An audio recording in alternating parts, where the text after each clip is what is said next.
You know, Music and Words Unite is only possible because of viewers and supporters like you. So please subscribe or you're going to make Mark cry.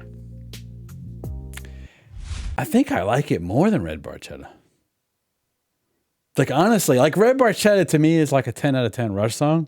This is a 10 out of 10 Rush song. Oh my God, man. And they shoot without shame in the name of a piece of dirt.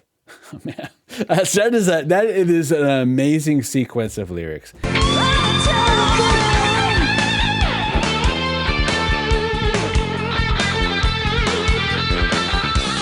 Hello and welcome to another episode of Music and Words Unite. I am your co-host Troy, and with me, I have my friend and co-host Mark. How you doing, Mark? Hey, Troy. And today, we are going to be doing a track-by-track album review of this album, Power Windows by the band Rush. Now, if you're new to the channel, welcome. What we do is usually one of us has not heard something. In this case, it's me. I haven't heard this album before. I'm making this episode. And instead of just reacting to the songs for the first time, Mark and I want to do this channel. It's our hobby, but we're doing it because we want to listen to music that we might be listening to for the rest of our lives. And a lot of times with music that takes some serious listening. So what I did was I went and listened to this record, no lie, Mark, 10 times and took notes. And we are going to play clips of every song and do a deep dive on this record. And you get to hear a newbie's point of view, and you get to hear someone that's been listening to this record a long time, which is Mark, his point of view. And if you like the idea of like a podcast / review / reaction, this is for you. All right. So, and that's probably why the video is so long, but hey, if you're into music, this is the channel for you, maybe. You're going to find out. All right. So, Mark, I'm excited for this one because we did Signals. It was our first Rush album, I think. Yeah, I think so. Mm-hmm. And I really liked that album. I was surprised by it. I had never heard it before. I thought it was very good. Obviously, I had heard Subdivisions, and I had also heard the Analog Kid, but the other ones I don't think I had heard. So that one I really liked. And I was interested to see what does Power Windows sound like and what will I think of it. And we're going to do a track by track. And before we get started, Mark, I think I should just tell you the first time I listened to this record, I didn't like it all that much compared to Signals. That's my honest review of the first time I listened to it. And on the 10th time, you're going to find out what I think. How about that? We'll see if the reaction videos are the way to go or actually really paying attention to the lyrics and the music and diving in. So let's play a clip from the first song, which is Big Money.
The bass line should be illegal. The reverse.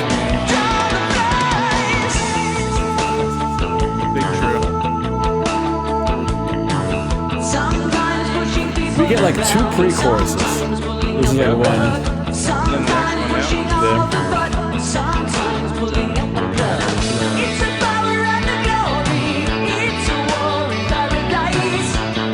then the next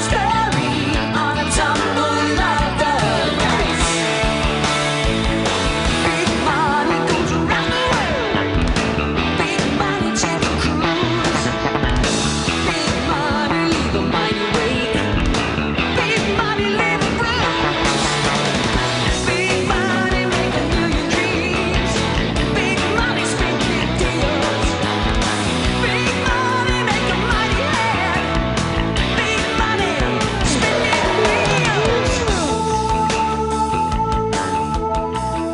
All right.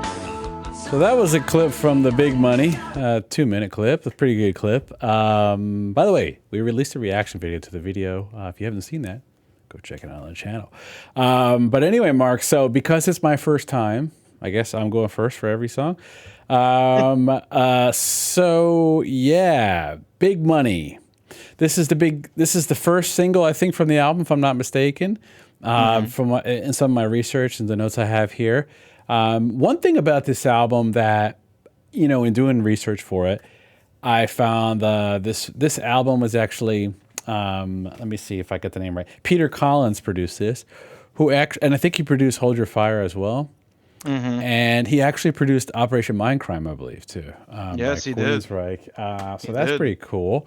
One thing that stood out to me about this song, spoiler, Mark, I really like this song. So that's the first part of the review. This song grew on me quite a bit, actually. The first time I heard it, for some reason, it didn't click as a single the first time. Like, the first time I remember the first time I ever heard Tom Sawyer, for example, right? That clicks like immediately. You know what I mean? It's very hooky. It's got do-do-do-do-do-do. It's got all the hooks in it, right?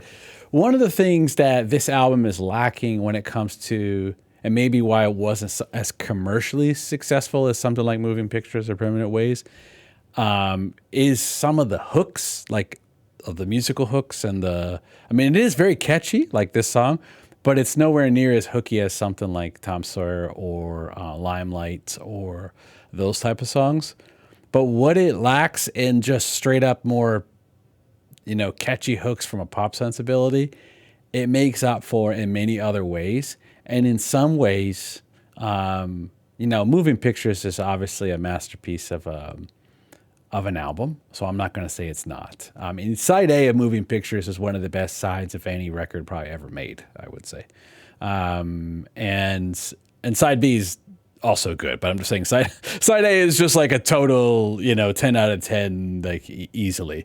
It's tough to beat that, but and I'm going to get into every song, of course, but my long and now short but now long version, Mark, is that what it lacks in its, maybe it's not as catchy as some of those songs on Moving Pictures. It certainly makes up for in the musicianship and the really, really amazing, lush production. Yeah. I know probably I'm guessing this turned some fans off back in the day. I was 4, so I don't really know. I wasn't really around to say either way. I could just guess going from the 70s rush to, listening to some of that music to Moving Pictures, which is probably a change from 2112 and Hemispheres and stuff like that. So this is very different production-wise than even Moving Pictures. And I could see why that might be an immediate turnoff for some people. I understand that. But myself, someone who loves 80s music, who loves synth stuff, who loves, really good production, it's not a turnoff at all. In fact, I'm like, wow, it sounds incredible. Like the record sounds absolutely amazing, number one. The vinyl sounds amazing. The streaming also sounds great too. Both sound great. The mix is amazing. The mastering is amazing. The production choices of what they're using for everything from the guitar tones are incredible on this album. The guitar playing is just top notch. Like talking about Big Money, right? I mean, the chords he's using, it's like Alex Lifeson has his own sound. And not a lot of guitar players have their own sound except for their lead playing. But Alex Lifeson has his own sound, not for only the lead playing, but like the chords he uses. Right? Yeah. He has his own sound with the type of chords he uses, with the way his guitar sounds, and his lead playing. All of it is super, you can identify as Alex just by the play. So, and Neil does, and Geddy does. That's why they work so well, because all three of them have their own unique, distinct styles, and they all sound like this is what Geddy Lee sounds like. This is what Neil Peart sounds like, right? They all just blend together. So the point is, Mark, Big Money, great tune. I love the pre-chorus. There's like 2 pre-choruses, man. That second pre-chorus is just killer. The bass work is great. The The drums are great, and yeah, and lyrically, um, it's very. I would imagine back in the mid '80s, right? There was the whole yuppie thing that was going on, um, and there was a lot of, how should I put it? If I remember correctly, when I was younger and what I've learned about it, there was a lot of materialism at that time, and there was a whole, like, you had the Material Girl stuff from Madonna, and you had that was that was going on, and I think this song is talking about. Oh, I just want to give a shout out to Neil, by the way. Rest in peace. But his lyrics on this record are maybe some of the best I've heard. Actually, I've read, at least lyrically, and the reason for that is it's not just cookie cutter, like, oh, money bad. You know what I mean? It's not like, it's always with a level of nuance and complexity that is just reality, right? Like, essentially, money can be great, it could be awesome, you could do wonderful things with it, and it could also be terrible and crushing and this, like, totally destroy the poor. Like, it could be both at the same time, you know what I mean? And that is just what the song is talking about. Freaking love this song. Long intro, Mark, for me, but I just wanted to talk more about the album first, because before I talk about the song. What do you think about this song? Um, yeah, I might talk for a little bit here, but Sure, go ahead. Go ahead.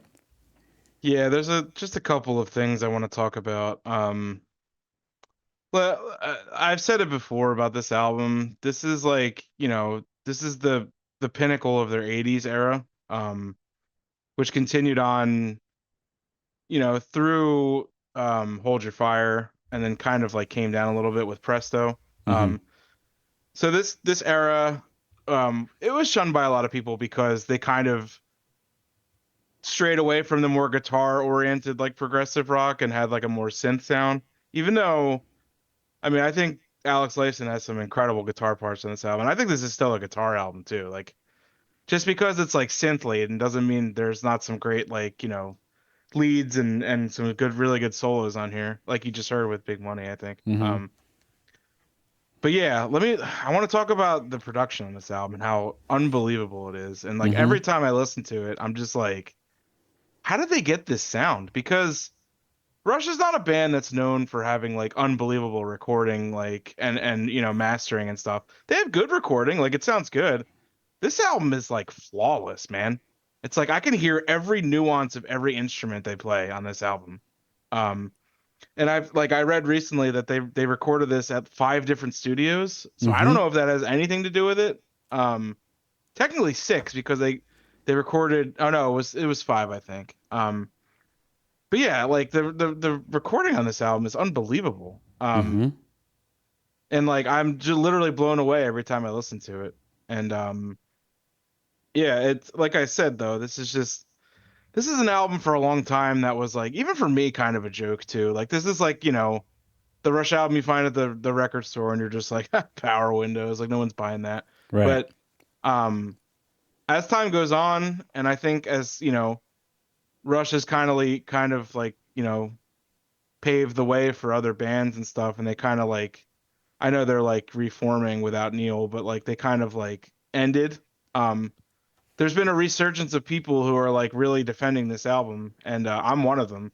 Um I absolutely love this album. I think as time goes on, I'm really starting to like it more than like Signals and Grace Under Pressure. Um, Mm. and I don't know if that's because of the production or just like the song quality or what, but um, yeah, I think this album's incredible. And Big Money is just such a fun song, man. I mean, if you listen to this song and you're not having fun, you Yeah. just I don't think I really want to know you, like Yeah. Yeah. I agree. Yeah. Get out of here. like I'm just eh, kidding. like it's a get ass, stop watching her video. No. Yeah. But it's Yeah. like just like don't take it seriously. Just like take Mm-hmm. it for what it is, man. It's fun. Like they were having Mm-hmm. fun with this, you Mm-hmm. know? Um and like some of the songs in here have like more serious topics and stuff, which I also appreciate, but Mm-hmm. um yeah, I'm just like really sick of like the overhate on this album just because it's 80s and really synth heavy and like almost like new wave. It's like, like I say this all the time when people get pissed that like bands don't sound the same every album. It's like Like, did you want Moving Pictures Part 5? Like, I don't understand. Like, Right, right. why don't you like appreciate what a band's doing when they change sounds? It's just so dumb. Like, you can Yeah. hear a lot of influence on this album too. I hear a lot of like the Police and like even like Genesis, like 80s Genesis at the time. Like, Hmm. this came out the same year as Invisible Touch, so it's like, you know, but Right. not to stray too far, but yeah, Big Money, amazing song, one of my favorite Rush openers of any album, and that's including like Tom Sawyer, Subdivisions. You know, I mean, I probably like those more, but it's still a great opener. Right. Um, yeah, so Well, I'm going to that's give my you a spoiler, Mark. Let me give you a spoiler.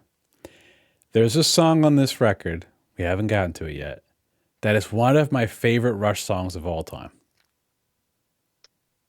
all right. I'm gonna go ahead and try to think of which one it is. Okay. Um, and you tell me if I'm right when after. Okay. We'll finish the whole album and then I'll guess. I mean, I haven't heard them all, but I've heard a good amount of Rush songs. I haven't listened to all the albums, so I don't know all the deep cuts and all that yet. But out of all the ones I've heard, I'm not saying it's my favorite, but it's in the top 5, maybe even top 3. Wow. Yeah. I'm blown So away. From somebody who wasn't even like really into this on first listen, I'm just blown away. it's probably top 5. It's still new. I've only been listening to it for a week, so I need to live with it a little more to make that final, see me in a few months. But overall, I'm telling you, man, there's a song on this. I mean, spoiler, every song on this album is good. But there's a song on this record that's like, for me, in my top Rush songs. So we'll get there. We'll talk about that when we get there.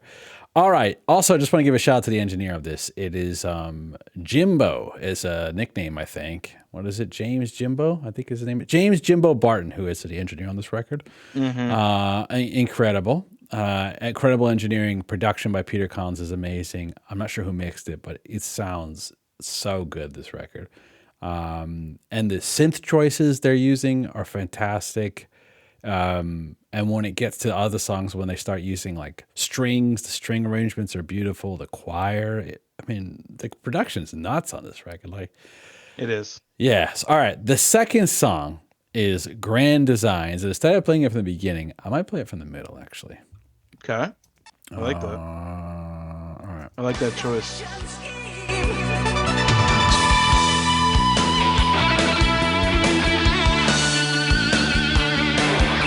What I'm talking about with the solos, man. Oh, yeah. There's not enough guitar on this album. Come on.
All right. So that was a clip from Grand Designs. My review of this song is just incredible. This is one of the songs on the first listen I liked a lot, actually. Okay. It's right up my alley, especially like that ending, that bump up the synth with the drums, right? I love epic sounding music like that, especially with synths and guitars and drums like that. So as you can see, like this kind of stuff here has a lot of synths and guitars and like, it's catchy. It has a lot of hooks. Like this song has a lot of hooks. Like that whole melody, that vocal melody is really catchy. Oh yeah. And it's very like beautiful sounding. I love the lyrics to this song, and it's more. I think this song is more appropriate now than it was back then. So, from what I get out of this, Mark, reading through the lyrics, every song is a window of a type of a power. That's Yes. what I Right. get out of it, right? And the first one is about like the power of money, I'm thinking. Mm-hmm. Mm-hmm. And this one is really talking potentially about the power of creativity or lack of, Lack depending of, on, yeah. yeah, depending on how you view it, right? And I think this song is really talking about music without any substance. And boy, Neil's not around now to see what the hell's going on in the music industry, but it is 10 times worse than it was in 1985 Oh when my it God. goes 100 times worse. Yeah. Oh yeah. So he was prophetic, I would say. And the cool thing about this is, I guess it seems like they were criticized for going too commercial with this record, right? But what Mm-hmm. I get out of this record is, yeah, there's commercial elements to it. Like it sounds like an amazing 80s production, like from a production perspective. Mm-hmm. But musically, man, it is not like some cookie cutter rock music that's just to make money. It's like the opposite, man. It's really rich, has a lot of depth to it. It has like different time signatures going on, but of course the Rush is going to have in there. But it's got, dude, it's got string arrangements, it's got choirs, it's got every song is like over 5 minutes long. Somewhere it's like 6 minutes long. It's not like 3 minute little pop songs. You know what I mean? It is Right. very in depth. The writing, the lyrics are really in depth. Mm-hmm. And so for me, this album is really like an end to end full piece of art. Like it's a very artistic album front to back. Yeah. From the music writing to the lyric writing to the production, everything is it's very artistic. So I think this song maybe is talking about like you know um, the art of music, right? Is maybe what Neil's alluding to is real art that comes from the soul, right? That isn't just to make money. It's kind of rare, and it becomes more rare over the years. Maybe that's what he was saying at the time. Oh, this whole thing is just turning super corporate and commercial in the '80s, and my God, like I said, it's just way worse now. But the power lies in defying the run of the mill and nurturing wild connection. So basically saying like the power that you can possess is define that, is to make your own art. And I think this song and the album as a whole is an example of that. What do you think of this song? Yeah. Hmm. Everything you said, I totally agree with for sure. Hmm. Yeah, Neil will always be remembered for his unbelievable, impeccable skill at drumming, sure. his virtuosic talent. But Neil was really a poet too, and I think in retrospect, I agree that some of his lyrics are just like really, really good and on point. And I know he's like spent a lot of time writing lyrics, like in between albums and stuff. He would spend days at a time, even weeks Hmm. at a time. And this album, although some may not take it as seriously, I think the topics on this album are like kind of more serious than they've delved into before. Mm. Um, like you have this song, which is kind of like calling out like fake music artists, and then you have like the Manhattan Project, which is literally talking about the atomic bomb. Um, you have songs like another song coming up called Territories, which is like about nationalism, Hmm. which is like pretty bold topic at the time considering like communism and stuff like that. And but yeah, like this album, like the lyrics are really solid. And it wasn't until like somewhat recently in the past few couple of years that I really sat down and like looked at the lyrics on this album. And um yeah, I just really good stuff on here. And even like on his other albums too. Like he's a very underrated lyricist. And I think people might not know that he wrote the lyrics. They might think like Geddy Lee writes them, but nah, it's my man Neil. Rest in peace. Yeah, rest in peace, man. Um, yeah, so for the longest time, this is actually probably my least favorite on the album, which is like very interesting because it's probably not anymore. um, Okay. as time Yeah. goes on. Yeah. Um, yeah, so it's a really good, like, nice 80s Rush power pop progressive song, with a lot of very catchy parts like that, like the end when he's like, "We break the surface tension with our wild kinetic dreams," and he's like, "Oh, it's so good, Yeah. man." There's a part in Subdivisions which is very similar to that. Hmm. He's singing the chorus, and he's like, "Any escape might help to soothe the unattractive truth of the suburbs. Have no time to soothe the restless dream of you." And it Oh just like yeah, goes into that's like, one of the and best it goes parts. into Yeah. like the yeah. Oh my god, dude, that Yeah. goosebumps every time. Yeah. Got him right now. Got him right now, actually. Um, yeah, dude. Like it's moments like that that just makes like Rush one of the best bands, man. I don't care if you don't like progressive music. I don't care if you don't like high pitched vocals. I don't give a shit. I love Rush, and I always will love Rush, and they're one of my favorite bands. And I Oh think this yeah. is a great song. And it would be really hard pressed for me to pick a band like my least favorite song on this album. I don't even really know if I could do it. Um, but this song is great, just as good as the Big Money, I think. So Yeah, I would say I even potentially prefer it over the Big Money. yeah. Yeah. Hmm. Like again, what's funny is this was like your least favorite. This is like my favorite, one of my favorites on first listen. It wasn't my favorite on first listen, but it was up there. Yeah. So the next one is the Manhattan Project, and one of the things I noticed about these songs is they get really cooking like halfway through. So Hmm. I am gonna just kind of skip a little bit and play. Okay, here we go.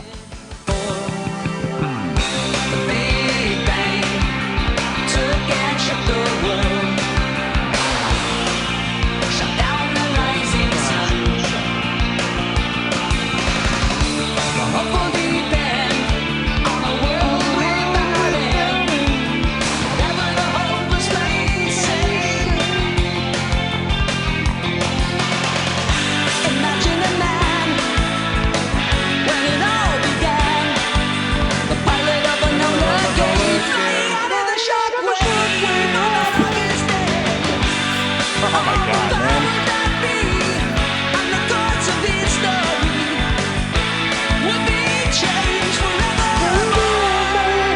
This part. Oh my god. It's like orchestrated. Oh yeah, my favorite part. Unbelievable.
What a nice ending to it. What a way to end it. Hmm.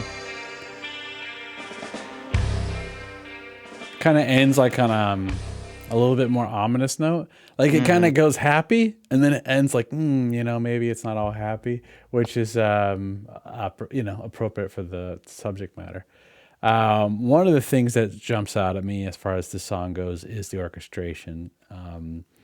So it looks like there's real strings being played on this, and it was a person named Ann Dudley. I don't know if Ann is a female or male, but yeah, Ann Dudley is the string arranger on this, and at the time, it looks like Ann was a groundbreaking arranger who had worked on the band ABC's album The Lexicon of Love and was about to become very famous as a member of the avant-garde synth pop group The Art of Noise. Hmm. So that's who arranged the strings on this song. Oh hell yeah. And I think the rest of the record. The strings really make this just take it to another level. I mean, Mm. from production perspective.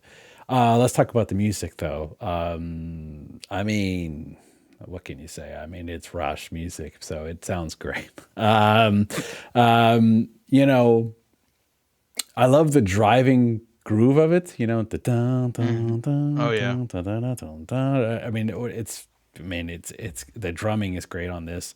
Um, I think the lyrics to this one though are, man, it's pretty another really good song lyrically because obviously this song's talking about the creation of the atomic bomb.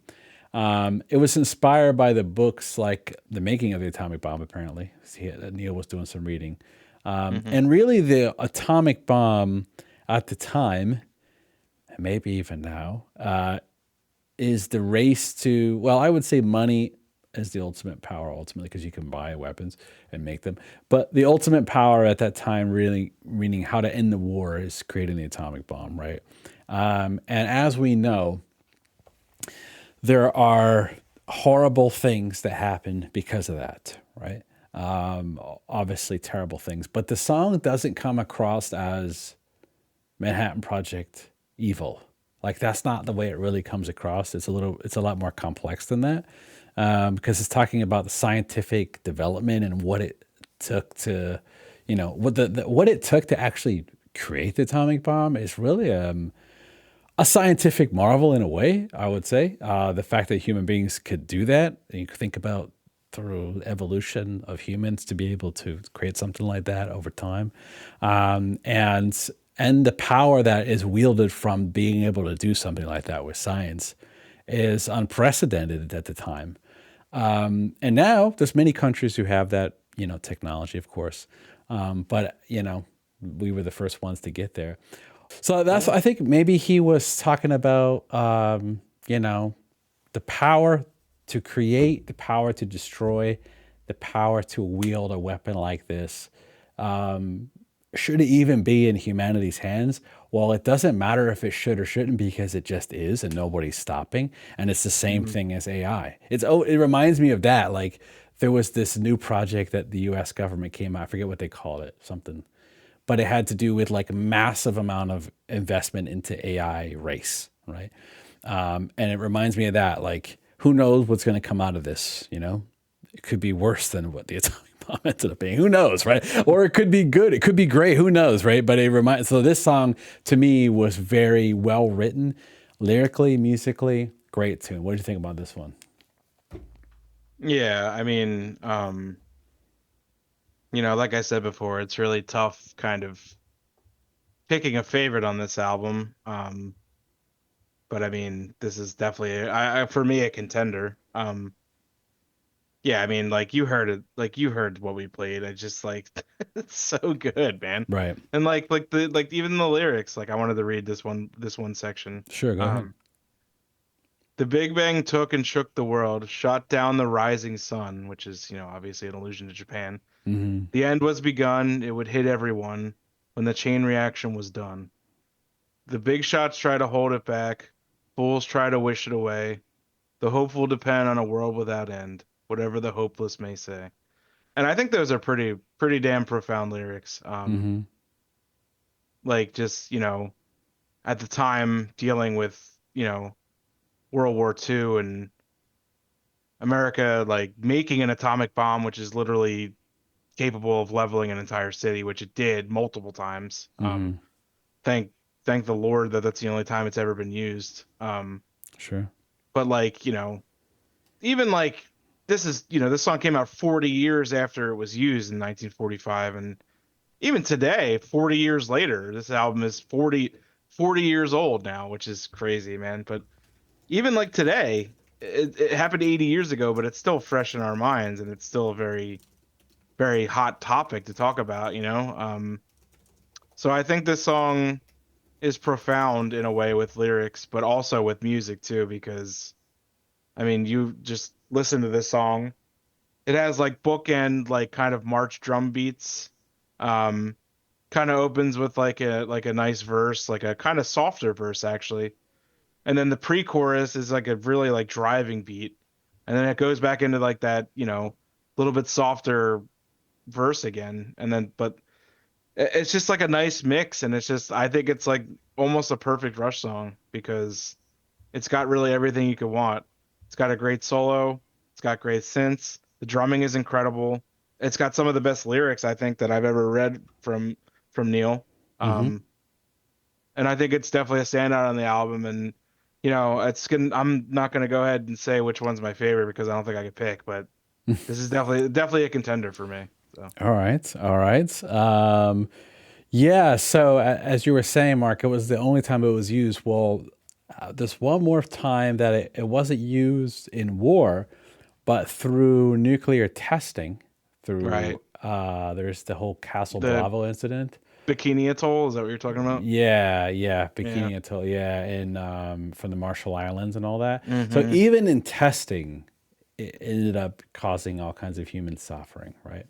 Yep. And it's just crazy, man. Like what human beings are will do for some kind of political power. It's pretty wild. But anyway, that's what the Mm-hmm. song's talking about. Okay, the next song is Marathon, and I think I might actually skip a little bit.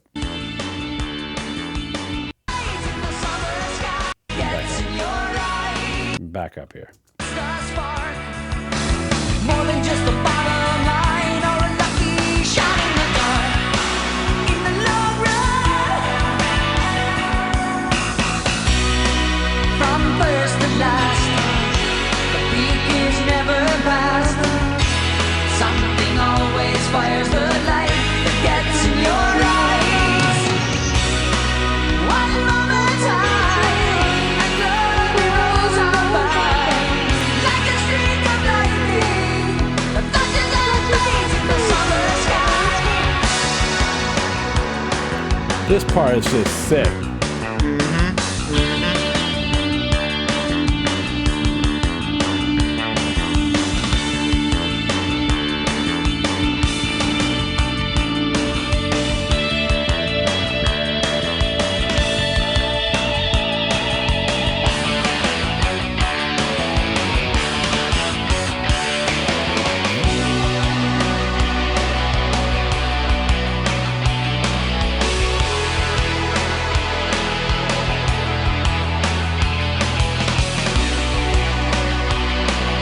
Now there's still like 3 minutes left, so I kind of want to just play the ending.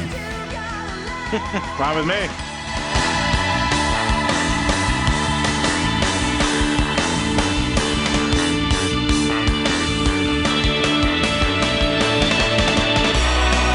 From first to last, the peak is never past. Something always fires that light that gets in your eyes.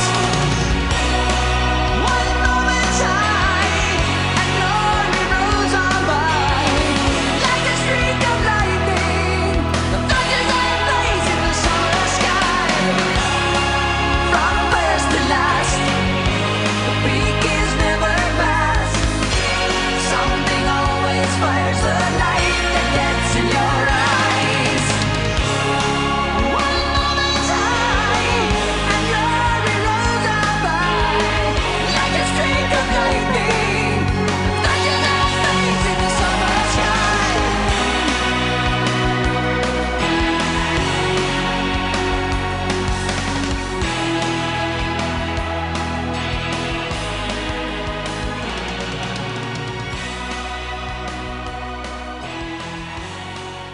I mean, this sounds crazy, man. So this is one of my favorite songs on the record. Mm-hmm. Probably top 2, Mm-hmm. but it's not my favorite. But it's top 2. Oh, okay. Okay. Okay. That's not the song I was talking about at the beginning of the episode. But yeah, this song is amazing, man. This is like it's got to be like a top tier Rush song, I think. And just period. This is a great song. Yeah. I mean, it's got everything. It's got everything plus more. I mean, that instrumental break is very like classic Rush, you know. You got the odd time signature stuff going on. You got the groove. You got Neil Peart's groove with Geddy's bass, and but that chorus, man, is so good and it's so epic sounding. And actually, Geddy Lee delivers one of the best vocal performances on the album, in my opinion. In this song, it is really his vocals on this one are just killer. And the lyrics, man, I mean, I think it's talking about the power of perseverance in this song. And,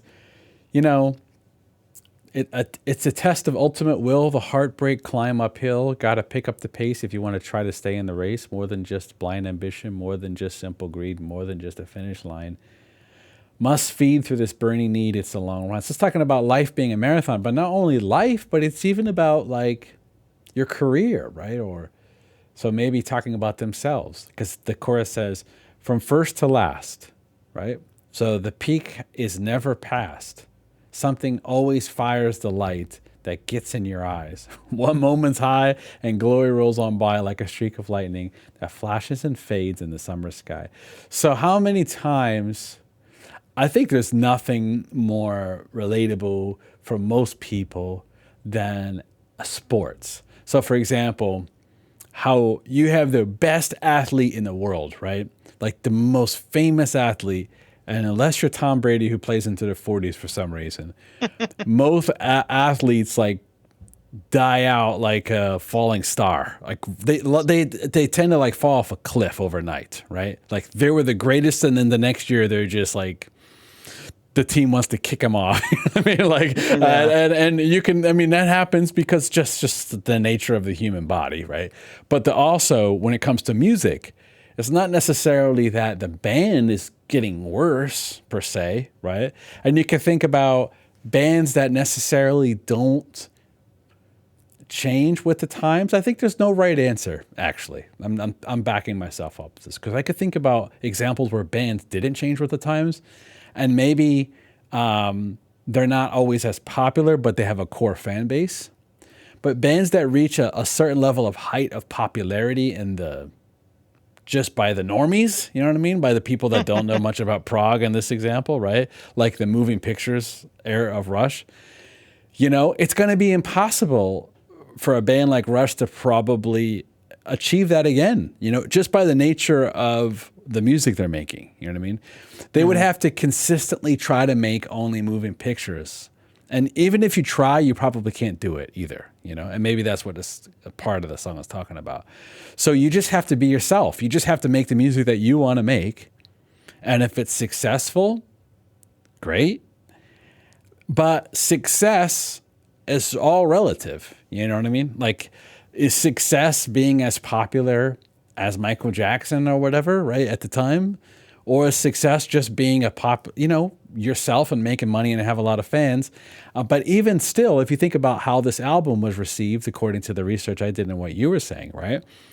The Rush is not the same anymore. They went from this amazing rock band to now they're doing all this 80s synth music. And maybe it seems like to even their own fan base, they went from first to last, right? Like something is always getting in their eyes. No matter what they do, like people are never happy.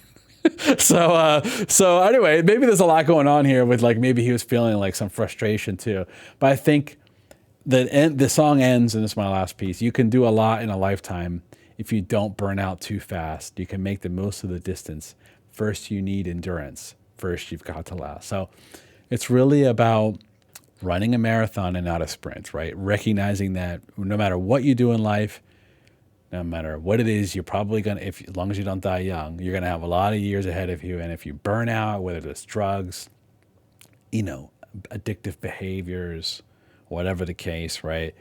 You're not going to last. So the way to have a long life and, potentially happy life is to treat it like a marathon. And that it goes with a music career too. So what did you think of this song?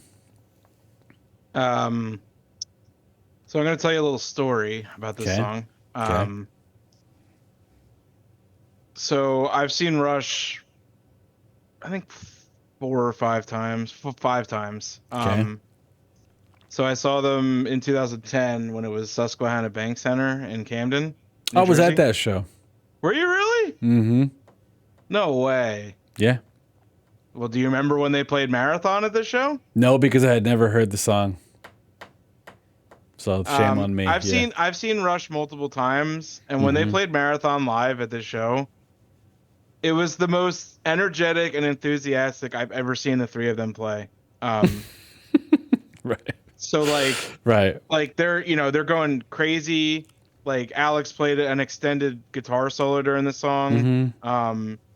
Neil was just like going ham on his drums, like spinning around, It was insane, man. It was like one of the best live performances I've ever seen them do. And, I've seen them like 5 times. And, I mean, they played a lot of great stuff on this show too. But this was the only song that they played off of, Power Windows. And at the time I didn't really even know. And at the time I didn't really even like care as much about the album because I was like, like in my early 20s. So Right. I was more interested in like, moving pictures and hemispheres and shit like that. But that performance, man, stuck with me through time because I just remember how awesome it was. And like, this is a song I wasn't even familiar with. And I was just like, damn, man, they're going crazy. They love this.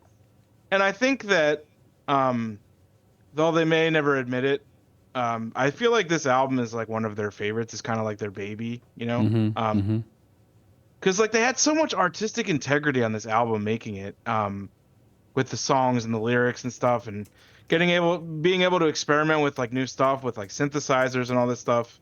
I know this song meant a lot to Neil because I think he was in his spare time he was a cyclist, and the song is like it's a double meaning. It's like you talked about. It's like a metaphor for life, like a lot of obstacles and stuff, and like time, just enjoy your life and try to overcome adversity.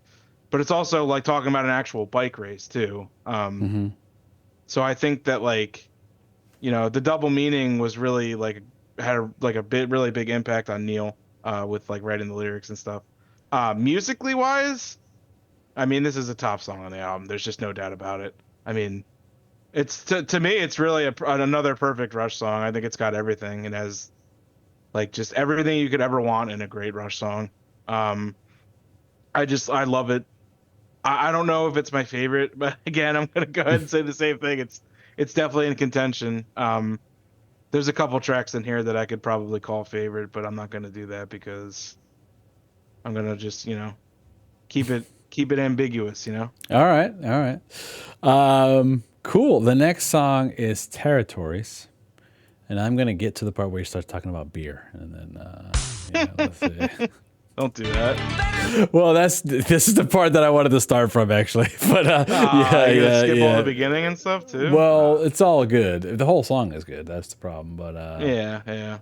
Let me just play from this part real quick. So many tribes overrun and undermined, while their invaders dream of lands they left behind. Better people, better food, and better beer. Why move around the world when Eden was so near?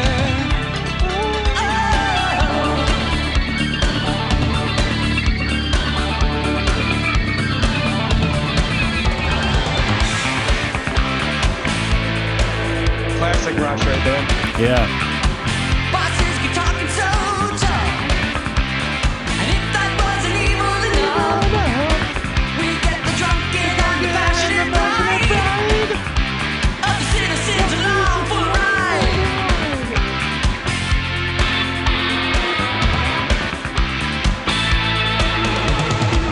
The whole wide world, an endless universe, yet we keep looking through the eyeglass in reverse. Don't beat the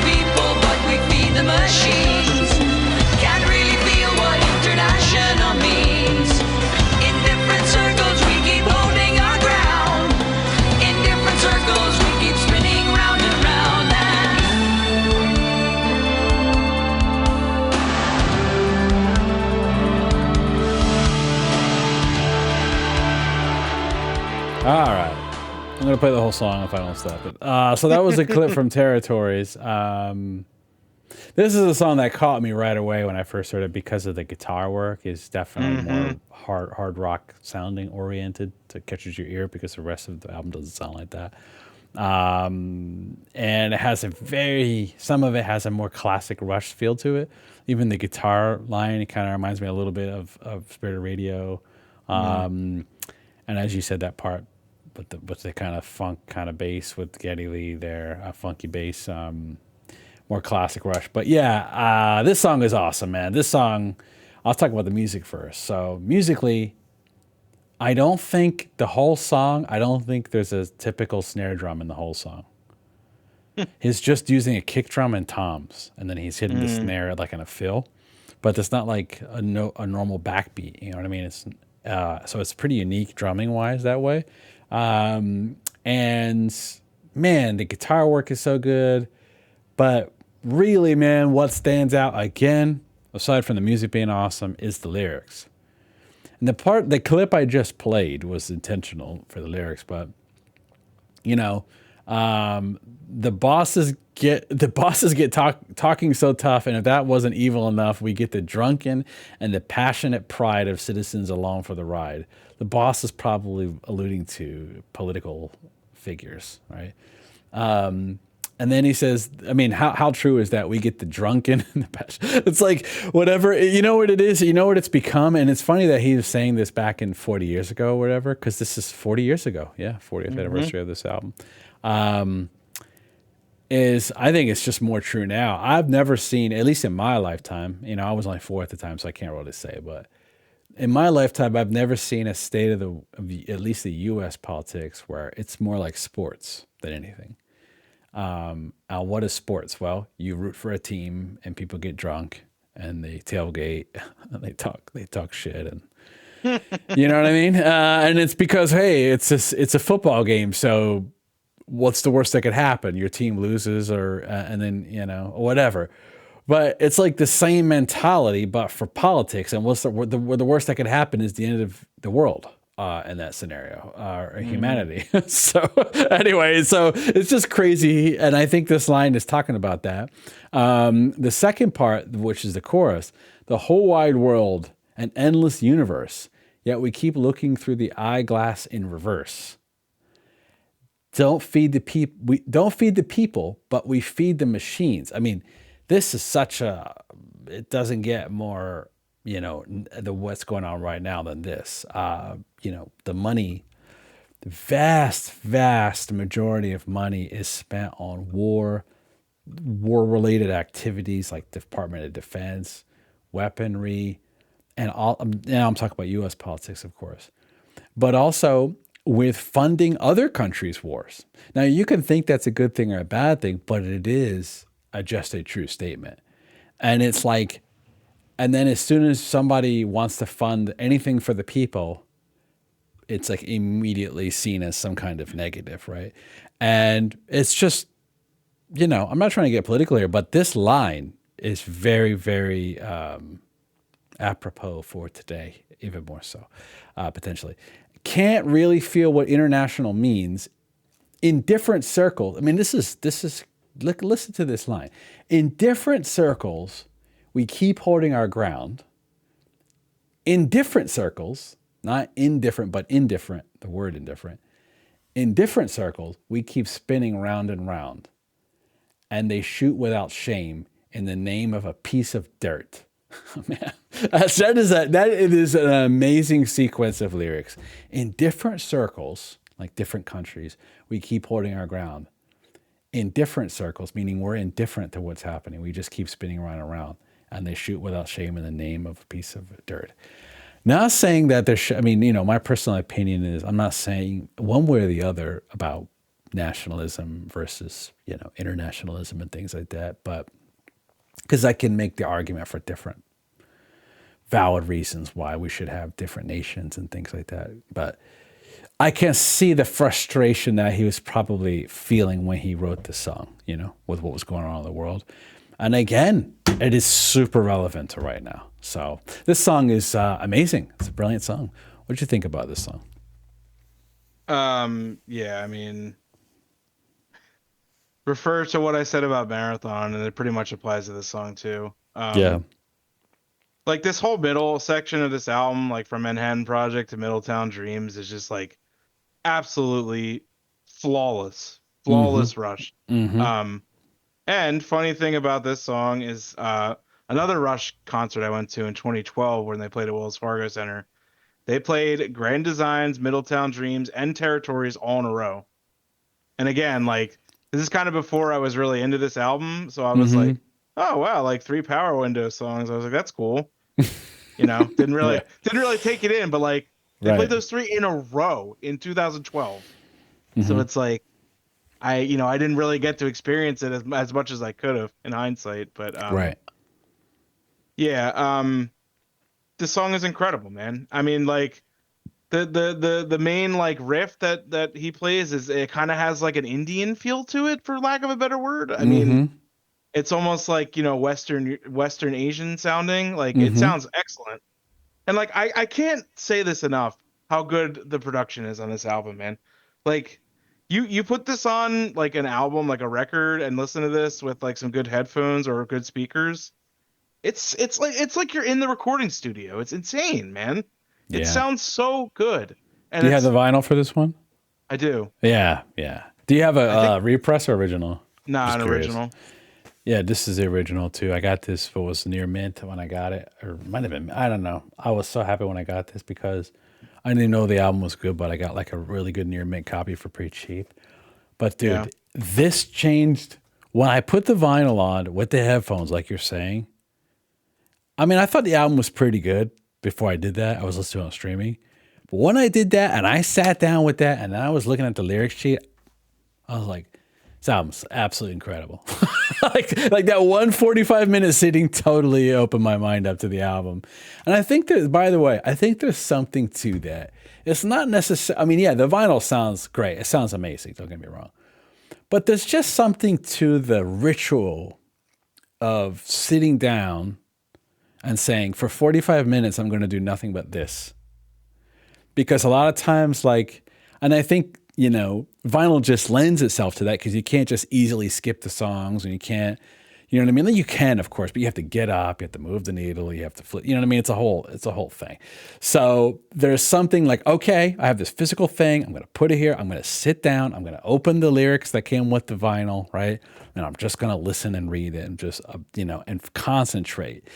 That is maybe more valuable than the vinyl itself, just the act of doing that.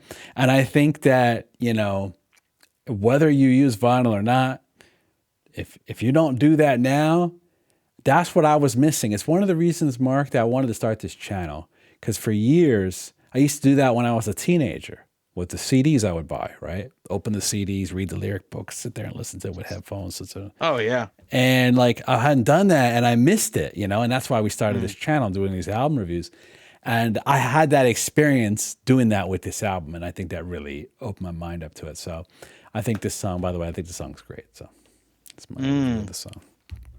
Yeah. All right. The next song is Middletown Dreams. Damn, you're just gonna interrupt me and not even let me finish. Oh, I thought you were done. My bad. My bad. Sorry. Go ahead, please. Go ahead. Finish. Sorry. I really thought you were It's done. all Sorry. good. No, Okay. it's all good. Okay. Go ahead. I'm not really. Wasn't really much more that I was gonna talk about. Just Okay. just the one lyrics that you talked about, like Okay. they shoot without shame in the name of a piece of dirt for a change of accent or the color of your shirt. I mean, man, like, is that not like unbelievably relevant right now? It is. Like right now, even more so than in 1985. Yeah. Right this second, with everything that's going on in the world. We're not going to get political here. That's the last thing I want to do. Right. But I'm just saying how relevant that lyric is. That line, those 4 lines of lyrics. I mean, like it's just been going on forever, and it's only getting worse with time. And like I just want to just say again, like Neil is just such an underrated. He's just such an underrated lyricist that, and also I just wanted to say about you getting a good copy. I unfortunately think this is a less desired Rush album, which is really makes me upset. And I wish like these fucking boomers that listen to Rush would really get over it and just listen to this album because they would all like it. Like I only want to hear moving pictures and hemispheres and 2112. And shut up, man. Right. Like branch out for Christ's sake. God, this is such an amazing album, and people are just gonna miss out on it just because it has the synth on it. Shut up, dude. Pisses me off, man. Anyway, just wanted to say that. So yeah, let's go to the next song, huh? All right. All right. The next one is Middletown Dreams. All right. Let's do a little bit of skipping. Just him and his guitar to blaze across the heavens like a brilliant shooting star.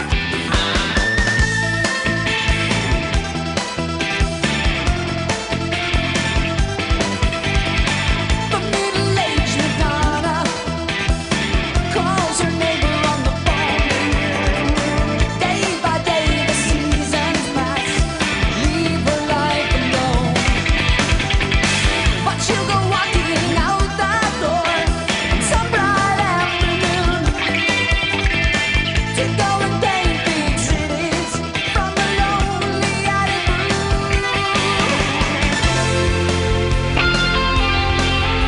Dreams flow across the heartland, feeding on the fires.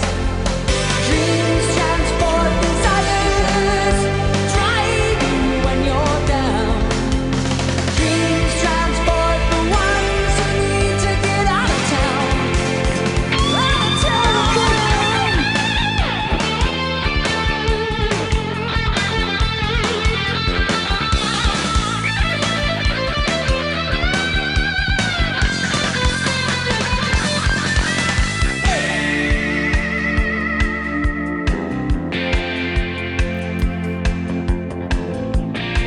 But listen to the damn ending of this song, man.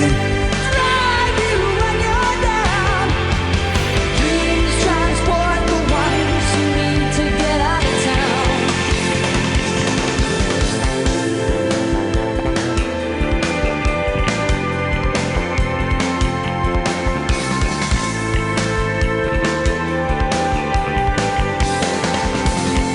They live in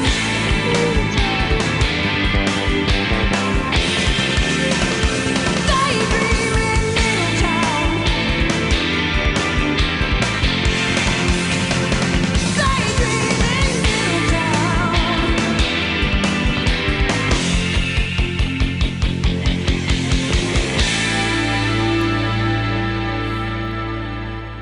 All right, Mark. That was some clips from Middletown Dreams. All right, Mark. This is the song I was talking about.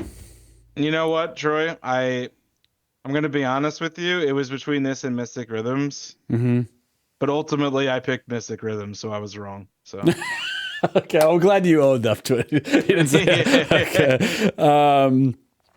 I mean, you kind of know a lot of my taste in music, and you know, it should probably make sense of a lot of the stuff I like, why I like the song so much. But man, where do I even start? I mean, the music, man, it kind of reminds me of Red Barchetta a little bit. I could see that. And Red Barchetta is one of my favorite Rush songs. It's a good one. I think I like it more than Red Barchetta. Like, honestly, like Red Barchetta to me is like a 10 out of 10 Rush song. This is a 10 out of 10 Rush song. So Yeah. now I have to go back and listen to a lot of the more proggy stuff again. It's been like years since I listened to that. Since I was a teenager, I don't remember a lot of it. Like, I got to go listen to 2112 again. I got to go listen to Hemispheres, all that Farewell to stuff. Kings. Yep. Yeah.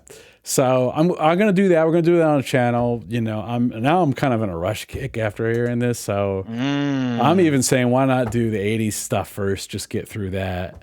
Sure. You know, and we can even do an 80s episode where we rank the 80s albums, and we can compare our rankings, and then we'll move on to the 70s, and we can move on to the 90s. As long as, Mark, you want to keep doing this channel with me, I got plenty.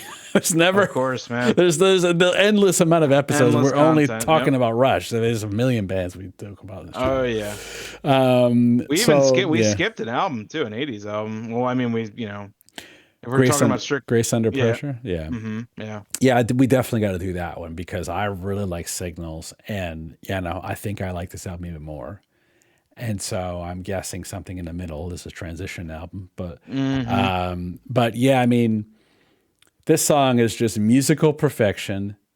Some of some of my favorite Geddy Lee vocals, Yeah. really. Um, and it's got the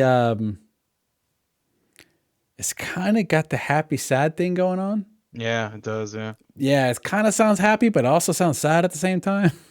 And the lyrics are that way too. Like it's kind of Yeah. hard to like even pinpoint if this is a sad song, if it's a happy song. It's kind of both in a way.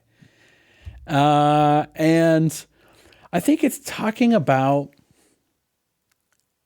this song is brilliant, not only musically but lyrically, because it's talking about the power of dreams. But just because you dream doesn't mean it's gonna happen. But the power of dreaming, the act of just dreaming of something and trying to achieve it, is powerful, actually, right? And Yeah. not everyone achieves their dreams, but some people do, right? And I think he's using the term Middletown just as a generic, town anywhere could be, because I think this is a song that most people can relate to, right? And most people, what's funny about it is, as I get older, when I was younger, I dreamed of like living in the city and doing something, being in music. That was a dream of mine. I wanted to be a musician. I wanted to be a rock star, right? And things like that. Like what a lot of younger kids dream of who play instruments and stuff. But now what's funny is if you said, "Hey Troy, like, do you want to be a professional musician?" Unless you told me I was going to be a multimillionaire guaranteed, I would tell you no. Because like I kind of even don't want that life now that I know what it is as I'm older. You know what I mean? Yeah. Like unless you're a famous band, I mean even semi-famous, like a band like Dream Theater is kind of semi-famous. They make a living, but most bands, their life is just on the road nonstop. You know what I mean? Yeah. Yeah. And I like my life at home. You know what I mean? So it's like, and what's ironic about this is it's talking about people dreaming of getting out of a situation of boredom, like in suburbia. Hmm. But I think when you get older, you realize that sometime this is going to sound really cheesy, but that life is a dream for most people. It is. No, it definitely is for Yeah. sure. So it is like talking about the power of like, that's why it's kind of a brilliant song, because it's talking about the power of dreaming to be something greater, to get out of your certain situation. But also on the flip side, the act that like look at the lyrics, it's understood by every single person who'd be elsewhere if they could. So far so good, and life's not unpleasant in their little neighborhood. So it's like this is the dream. Most people, if you think about the percentage of people in the world who would dream about living in suburban America, you know what I mean? That's their dream. And the people Yeah. in suburban America's dream is to get out. It's kind of interesting, right? And I think that this is a brilliant song, man. It is a 10 out of 10 song.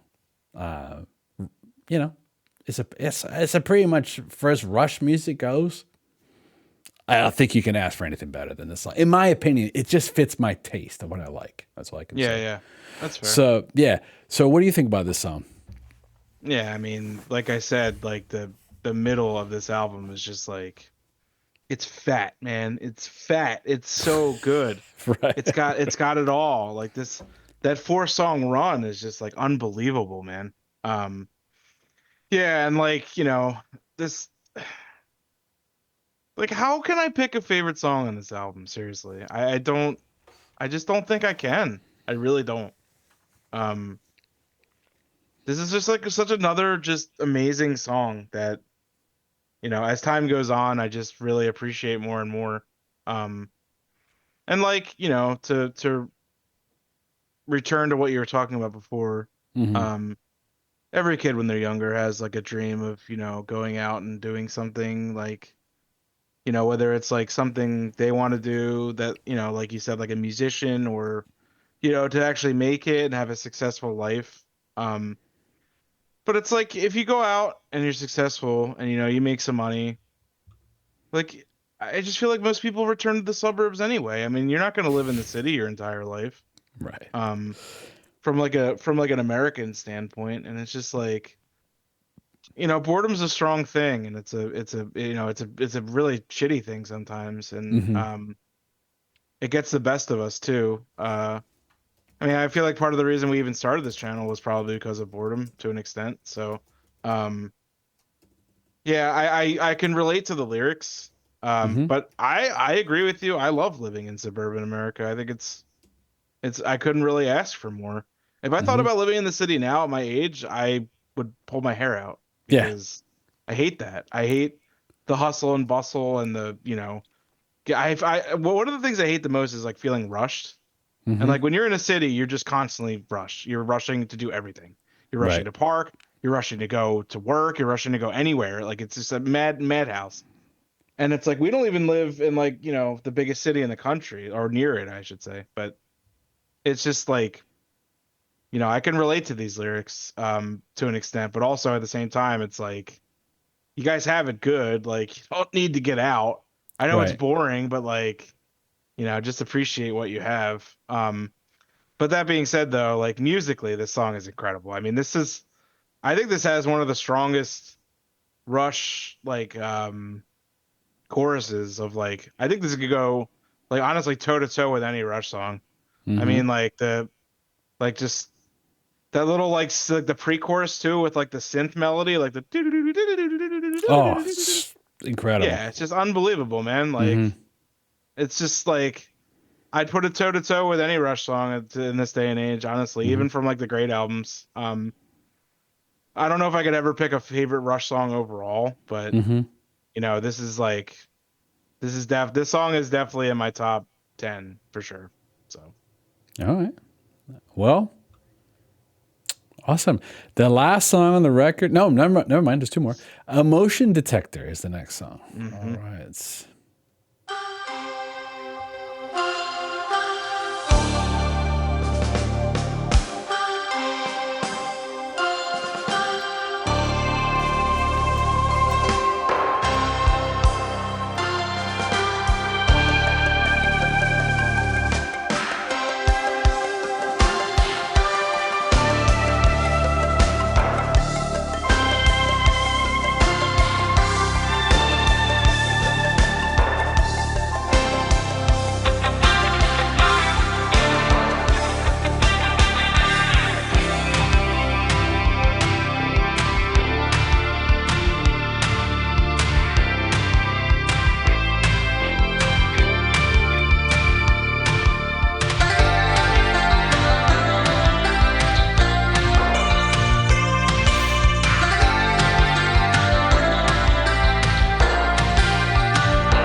When we lift the covers from our feelings, we expose our insecure spots.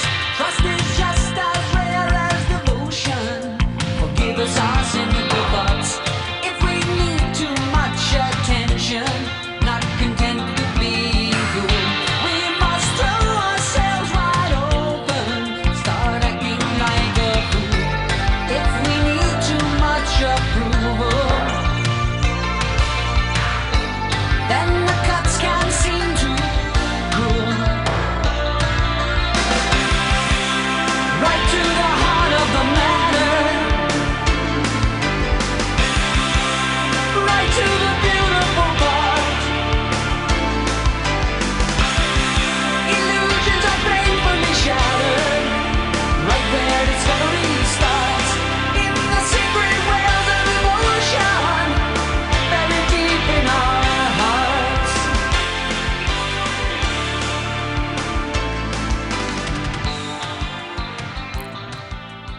All right. So that was a clip from Emotion Detector.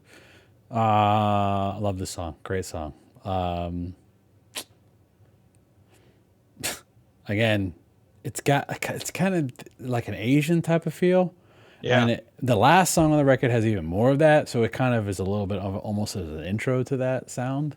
Mm. And I love the way this song sounds, man. It's got that Eastern flair to it, that with the Hmm. instrumentation.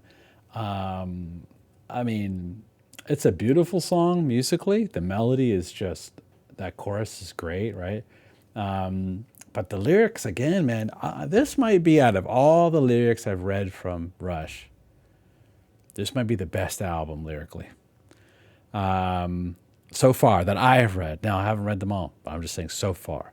Like the lyrics, right to the heart of the matter, right to the beautiful part. Illusions are painfully shattered, right where discovery starts in the secret wells of emotion buried deep in our hearts. It's true that love can change us, but never quite enough.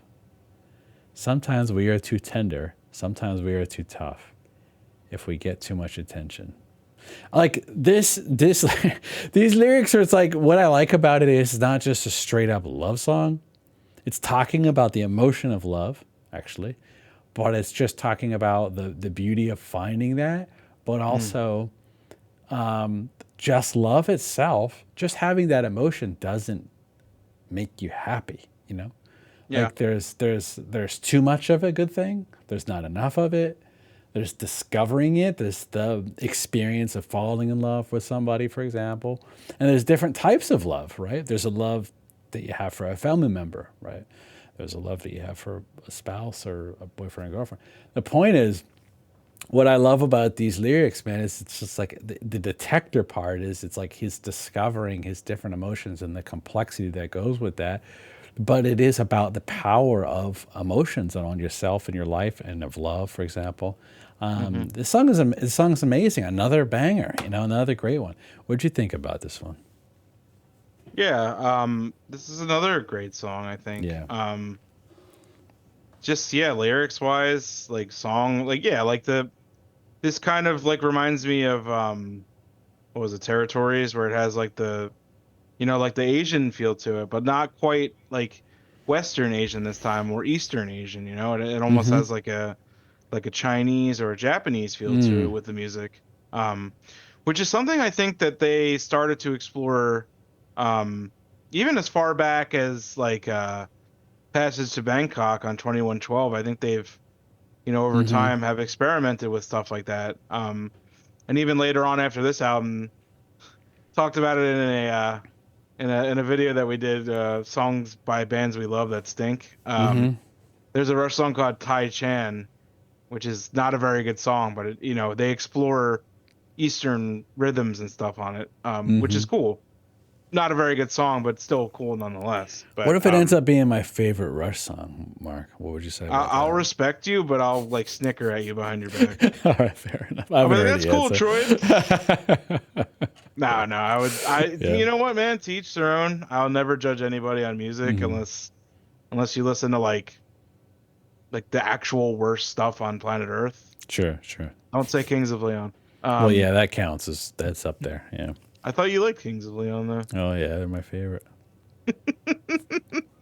I think this song actually kind of sounds the most 80s to me. Yeah. Just like his like the riff that he plays throughout the song just has like a very 80s sound to it. It almost reminds me of like Footloose kind of, which is like really Mm. weird because it's Rush, but Mm-hmm. um yeah, but like lyrics wise, like a lot of people think like, oh, Rush is like a progressive rock band, from Canada. They can't make a love song. I think this is like one of the closest things they've ever really made to a true love song. And I think that's awesome. And people like tend to poke fun at prog because it lacks emotion and it's all about like the music and pandering and making the most crazy songs possible. And that's just not always true, you know? Um, just because they're like extremely talented and mess around with different like challenging musical endeavors doesn't mean that they can't make a straightforward love song or something about like true emotion, because Mm-hmm. this is a perfect example right here, I think. Um so yeah, I think this is a great song. um Definitely not my favorite on the album because like I said, like that Yeah. 4 song run in the middle is just incredible, but I do really like this song nonetheless. So Yeah, I think it's a really good song, and it's a really nice intro, kind of an segue from the last song to that we heard to the last song on the record, which is Mystic Rhythms. So I'll play. You know what? I might play. Start in the middle of this one. Let's see. I love the intro to this one, though. I can play the intro too. You get the real Mystic Rhythms, you know? Oh yeah, I'll play the intro and I'll skip a little bit. Oh, one thing I wanted to add, I'm sorry. Yeah. Just about, I just wanted to say that Rhythm or Emotion Detector has never been played live. Oh wow. Okay. Yeah, All right. sorry, I just wanted to throw that in there. I forgot to say that. Well, it's a good song, but all right.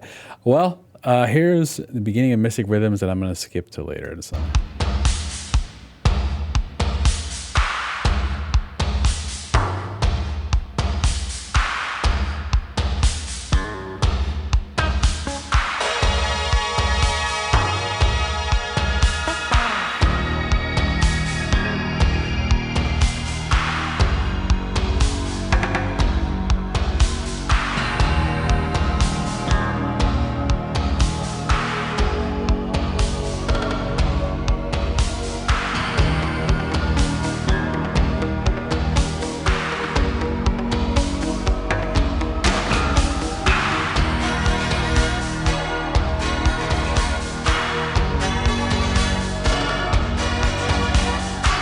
So many things I think about when I look far away.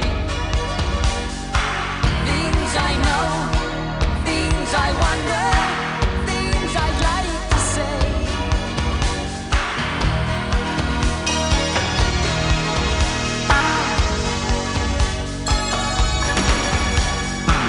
The more we think we know about, greater the unknown.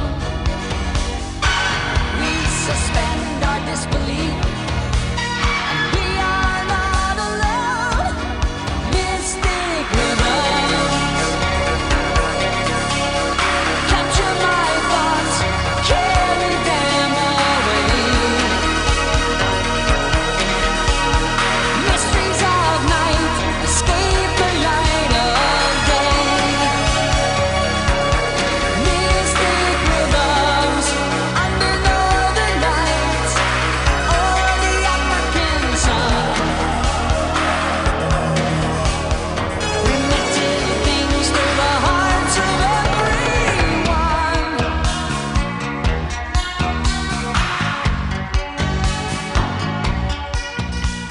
We sometimes All right. So that's a clip from the beginning of Mystic Rhythms. I mean, this song is. I don't know, what do you want me to say, man? This song is awesome. I love the kind of Asian flair. We did an episode, Sam Harris episode we did, and there was, I mentioned one song kind of sounded like the Mortal Kombat 1 theme. And this Yeah. like the menu music. And this reminds me of that a little bit. In a good way, actually, because I like that music. So, yeah, I love the vibe that this song has. Vibe has such a cool mystery, and I mean, talking about rhythm, what Neil is doing here with the rhythm is really just. It's something that only Neil could do. Like, it's his sound. You know what I mean? Yeah. He's yeah. not overplaying. He's not. It's just perfection of the rhythm that he's building for this, you know? It's like sparsely placed percussion going on with the groove, with that 4/4 straight ahead groove. And then there's some, as the song builds, I think there's some acoustic guitar that comes that I have in my notes. The acoustic guitar is great. The song sounds great. And, you know, for me, the lyrics, it seems like he's talking about, and this is something I can relate to because, you know, I think he's talking about the power of the unknown, of nature, of the universe, right? And it is mystical. It is unknown, right? And it's like the more we discover, the more, I mean, there's a line here that talks about that, but the more we discover, the more we realize we have more to learn, right? And it's like, seems like, or the greater the unknown, the more we think we know about, the greater the unknown. And I think lyrically, you know, I think that's, man, it makes me stop and think when I was younger, I used to kind of stare up at the sky and get all like, I used to contemplate things like life and stuff like that. Yeah. But I yeah. used to really like to look at the stars in the sky, and I Mhm. was interested in astronomy. I don't know what happened to me, but I like never do Same. that anymore. And maybe you just get busy and you get preoccupied with life, work, hobbies like this, you know. But if you just stop and think about what the hell's going on with nature, it's so. This is going to sound kind of maybe weird, but if you really think about it, it's so. The universe is so expansive and grand that it can almost just be intimidating to think about. Like it's almost Absolutely. like you're like we seem in in the scheme of things as far as how big things are, right? Now we don't know if there's life on other planets or whatever like that. But I'm saying in the scheme of things, we almost seem insignificant in the sense of a size in the scheme of things, right? I'm not saying we are insignificant. I'm just saying. So it is a little bit like, man, it's just, if you actually stop and contemplate the sky and the universe and everything, it's pretty heavy, right? If you really hmm invest in it. And I think maybe it's just, um, maybe it's not the most comfortable thing to think about. And then there's religions all over the world, right? There's spirituality, there's organized religion, there's spiritual, like non-organized religion, right? And all of these things are trying to get to the answer about life. Yeah. But it's all, whether you believe that you know what the answer is or not by a certain religion, it is all unknown until we find out or we don't. So at that point, it's just having faith in something, in a belief, for example, right? Yeah. But the idea of it being the rhythm of life, the rhythm of the universe being mystic, and the more we discover, the more I know. I think that's yeah, I totally relate to that, and I think it's a good song to stop and contemplate the universe and life and what's going on. I think it's a brilliant song. This is a song which no other band can make.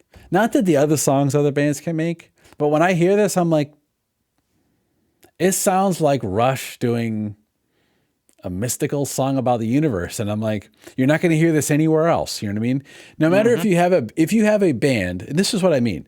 You could have a band which is heavily influenced by Rush, like Dream Theater has a lot of Rush influence, right?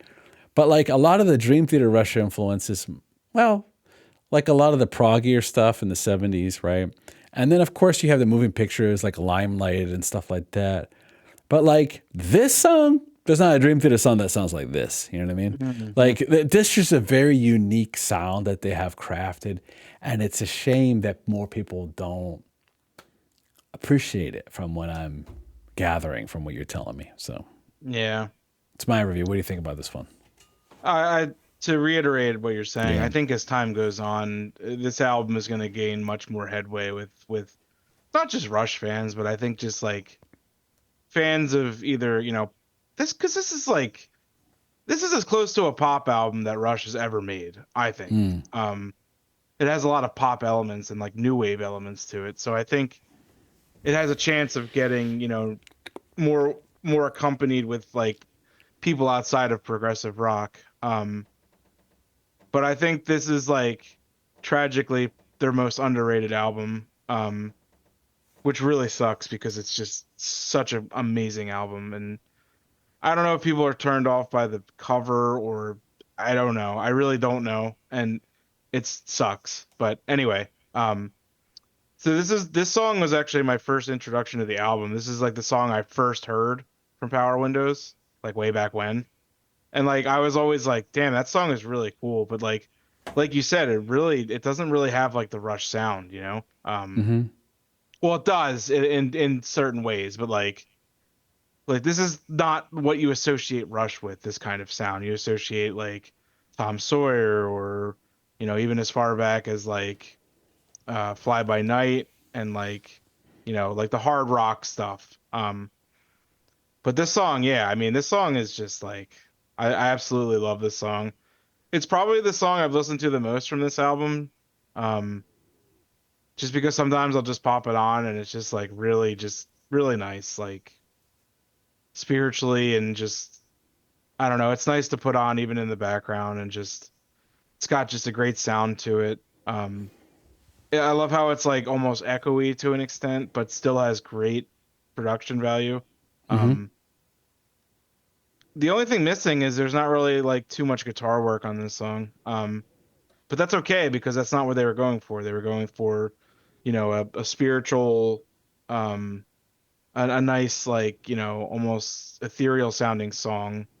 That's not really rock or pop. It's more like it has more in common with world music as far as I'm concerned. But um, nonetheless, an awesome album closer and just a really great song in general. And what a way to cap off this album too, man. Like big money and mystic rhythms on both ends. Like you start with like, you know, capitalism and like, screw the fat cats and like greed is bad and just super fun. And then mystic rhythms is just like, what is the point of it all, so it's like it's great. Like, you don't really Right. think of it. I don't know if they had that intention, but it's kind of just like, you go from like screw the man to like, why am I here? So Yeah.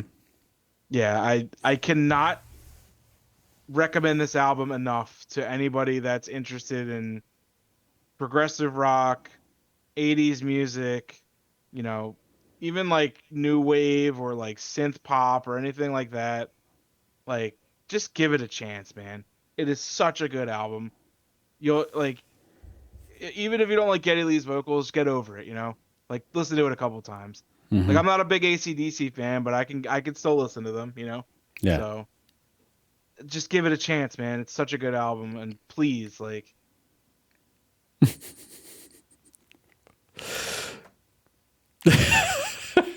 Just I'm like done. speechless. But yeah, so by the way, if you're still watching, thank you. It's been 90 minutes or so. We appreciate God. that. Yeah, it's a long episode. I knew this was going to be long. I knew when I had a ton of notes about it, I'm like, okay, it's going to be a Yeah. long one. But albums like this deserve the discussion, and that's why we do this. And by the way, folks, we make $0 for these episodes. $0. So we're not doing it for the money. We're doing it for the love. But what we do ask, though, if you did like the episode, please give us a like. Let us know what you think in the comments. Big favor to us would be subscribe. That's one. And two, we have a free community Discord, and that's for the hardcore music lovers and nerds like me and yourself if you're still watching this video. And we have channels in there for prog and all kinds of music. You can come in there and share your stuff you want with us, vice versa with the community. It's a big kind of music sharing club where people discover new music, geek out about stuff like that. So the link for that one will be in the pinned comments. And yeah, subscription will go a long way. Only about 5% of our viewers are subscribed, so it would really help the channel. Plus, there's going to be more Rush in the future. As long as the channel exists, hopefully we go a long time mark. There's going to be Rush content. That's what I'm saying. So, and there's got Rush and prog content. There's a ton of Genesis stuff we have to do, and Yes stuff, and King Crimson stuff, and Dream Theater. I mean, you name it, right? There's going to be prog music. There's all the stuff we haven't done on this channel, Mark, like Transatlantic, and there's a ton of like 90s prog stuff we've never even talked about. There's 2000 stuff, and that's not even talking about metal or other types of rock music, but or other styles of music, period. So yeah, so this channel is all about just talking about music, and that sounds interesting to you. Let us subscribe. Otherwise, Mark, well, thanks for doing this one. This was a fun one. This was an album that I came, as you know, on first listen, I was like, I don't know. I'm not so sure. Now I'm like, wow, it's like one of the best Rush albums I've ever heard. So yeah, that's why I came around after 10 listens. Which lets me know we're doing the right thing, even though we don't get a lot of numbers. If we reacted to this episode, we'd probably get more viewers than if we didn't. But if we react to it, I wouldn't have appreciated it like I do now. And hopefully the people watching can see the value of this type of content. So if you do, let us know. All right. Well, until next time. See y'all later. See you later.